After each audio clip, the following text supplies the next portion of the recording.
Noong unang panahon sa aklat ng kronika, matatagpuan ng isang hari ng Juda. May takot sa puso gaya ng sinuman, ngunit walang pag-aalinlangan. Siya'y umuhod, tumawag kay Yahweh, kanyang idinulog ang kalaban niyang kay Dami.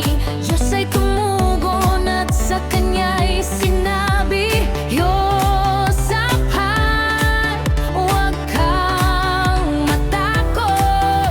Sila'y nag-ayuno, sabay nagpapuri. Lahat ay sama-sama, pati na ang hari. Patnubay ni Yahweh sa kanila'y namalagi, dahil sa panalangin, bantay na bawi. Gising na bayan, tayo'y magkaisa. Oras na laan, huwag nang sayangin pa.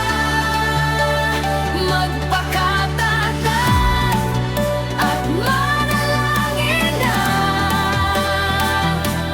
kay Jesus na siyang tanging pag-asa. Banta sa ating bayan, ating nalaman. Kahit ang iba'y nagbubulag-bulagan, di mo maitatagwa ang katotohanan. Isang araw ay wala ng kalayaan. Ikaw ang bansa kung si Jesus